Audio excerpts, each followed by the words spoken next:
Paper को एक बार अच्छे से पलट के देख लीजिएगा। इससे ये अनुभव हो जाएगा कि आपको कौन से पोर्शंस करने हैं और कौन से पोर्शंस आपको छोड़ देने हैं। जो पोर्शन करने वाले हैं वो सबसे पहले करिए, क्योंकि यहाँ पे प्रत्येक क्वेश्चन आपको 2 ही नंबर देगा, चाहे वो क्वेश्चन आसान हो या कठिन हो, चाहे वो टाइम टेकिंग हो और चाहे वो टाइम टेकिंग ना हो। तो इसलिए उन सभी क्वेश्चंस को पहले करने की कोशिश करिएगा जहाँ पे आपका समय बचता है और क्वेश्चन सॉल्व हो जाता है, क्योंकि वहाँ पे जब समय बचाएंगे तभी तो टाइम टेकिंग वाले क्वेश्चंस करेंगे। टाइम टेकिंग वाले क्वेश्चंस करने के चक्कर में हम लोग क्या करते हैं, जो सही और आसान क्वेश्चन होते हैं उनको भी छोड़ देते हैं या भूल जाते हैं या प्रेशर की वजह से कर नहीं पाते हैं, गलत कर देते हैं।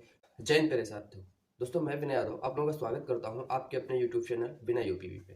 दोस्तों अभी मैं तैयार हो गई एग्जाम सेंटर पर ड्यूटी करने के लिए ही जा रहा हूँ। कल भी पूरा दिन मैंने एग्जाम सेंटर पर ड्यूटी की और जैसा कि मैंने वहाँ पर देखा, बहुत सारे ऐसे बच्चे थे जो बोल रहे थे कि 140 क्वेश्चन मैं अटेम्प्ट करके आया हूँ सर। मैंने एक बच्चे को मैंने पूछा आपने कितना क्वेश्चन अटेम्प्ट किया है, तो वो बोला कि सर मैंने 145 अटेम्प्ट किए हैं।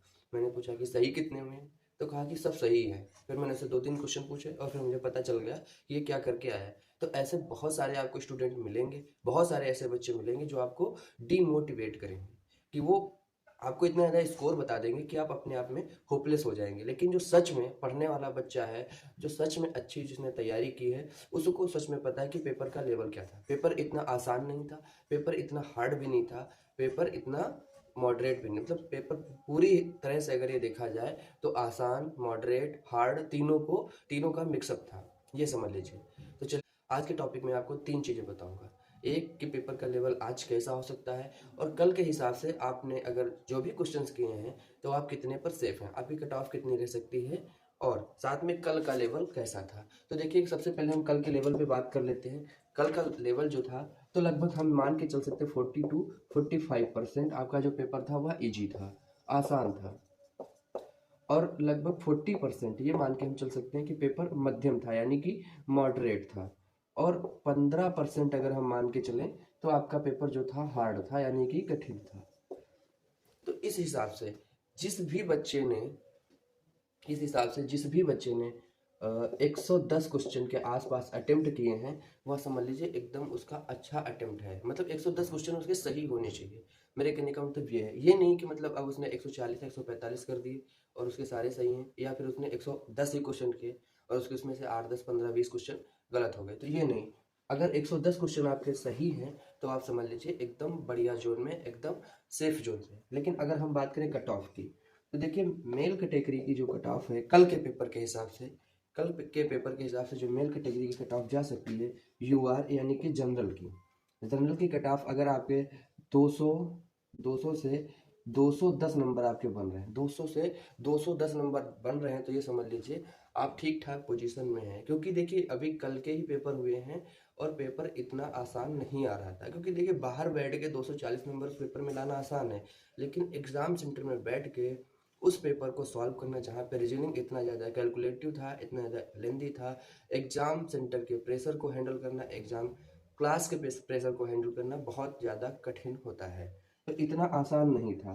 तो अगर हम इसको ये मान लें कि 205 मान लेते हैं, 205 से 210 जो है वो जनरल कैटेगरी के लिए एकदम सेफ स्कोर कल के हिसाब से माना जा सकता है। अगर हम ईडब्ल्यूएस और ओबीसी देखिए, ये लगभग सेम ही जाता है, तो ये 195 से 200 नंबर तक, 195 से 200 नंबर तक ये लोग सेफ है। क्योंकि अभी आप लोगों को नॉर्मलाइजेशन भी मिलेगा, कुछ नहीं तो कम से कम 8 से 10 नंबर तो जरूर मिलेगा। क्योंकि देखिए फर्स्ट शिफ्ट का जो पेपर था कल का वह हार्ड था सेकंड शिफ्ट की अपेक्षा।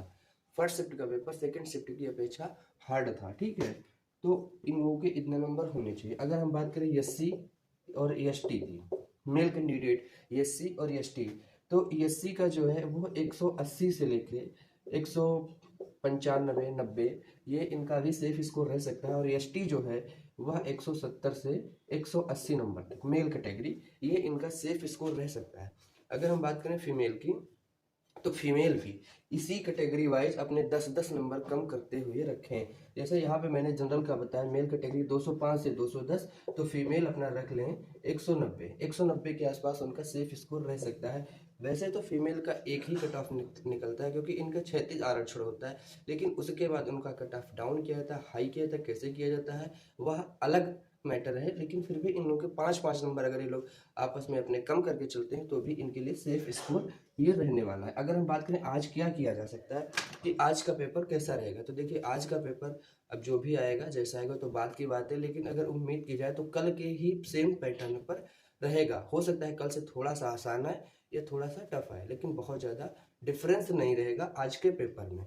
आप लोगों को करना क्या है, सबसे पहले 5 मिनट, 7 मिनट, 8 मिनट या 10 मिनट भी लग जाए तो कोई बात नहीं, लेकिन पेपर को एक बार अच्छे से पलट के देख लीजिएगा। इससे ये अनुभव हो जाएगा कि आपको कौन से पोर्शंस करने हैं और कौन से पोर्शंस आपको छोड़ देने हैं। जो पोर्शन करने वाले हैं वो सबसे पहले करिए, क्योंकि यहाँ पे प्रत्येक क्वेश्चन आपको 2 ही नंबर देगा, चाहे वह क्वेश्चन आसान हो या कठिन हो, चाहे वो टाइम टेकिंग हो और चाहे वो टाइम टेकिंग ना हो। तो इसलिए उन सभी क्वेश्चंस को पहले करने की कोशिश करिएगा जहाँ पे आपका समय बचता है और क्वेश्चन सॉल्व हो जाता है, क्योंकि वहाँ पे जब समय बचाएंगे तभी तो टाइम टेकिंग वाले क्वेश्चंस करेंगे। टाइम टेकिंग वाले क्वेश्चंस करने के चक्कर में हम लोग क्या करते हैं, जो सही और आसान क्वेश्चन होते हैं उनको भी छोड़ देते हैं या भूल जाते हैं या प्रेशर की वजह से कर नहीं पाते हैं, गलत कर देते हैं। तो ये नहीं करना है, पहले 5-7 मिनट हमको पेपर को देख लेना है और उसके बाद में हम पेपर को जो सॉल्व करने बैठेंगे तो हम एक तरह से मोटिवेटेड भी होंगे कि आने वाले जो क्वेश्चन हैं वह तो हमारे हो ही जाएंगे। और अगर हम 110, 115, 120 अटेम्प्ट करते हैं और उसके बाद हमको लगता है कि यहाँ पर मेरी जो एक्यूरेसी है 90% के अबव है, तो फिर हमें ज़बरदस्ती नहीं करनी पेपर के साथ। कुछ बच्चे क्या करते हैं, अपने नंबर बढ़ाने के लिए, क्वेश्चन ऑफ नंबर बढ़ाने के लिए जो मिले नंबर होते हैं उनको भी कम करके बैठ जाते हैं। तो ऐसा नहीं करना है आप लोगों को। ये हमारा आज का अंतिम संदेश है। इसके बाद आप लोग तो परीक्षा हाल में जाएंगे, परीक्षा दे के आएंगे, उसके बाद अब जो भी होगा शाम को हम लोग आके लाइव आके आराम से बात करेंगे, रात में लगभग 10 बजे के आसपास। लेकिन आप लोग परेशान मत होइए, होपलेस मत होइए, एकदम जो भी आप लोगों ने पढ़ा है फर्स्ट शिफ्ट वाले तो अभी पेपर देने जा ही रहे हैं और सेकंड शिफ्ट वाले उसको एक बार में रिवाइज कर सकते हैं और एकदम कूल माइंड रहेंगे, बहुत ज़्यादा टेंशन नहीं लेनी। जय हिंद दोस्तों, नमस्कार।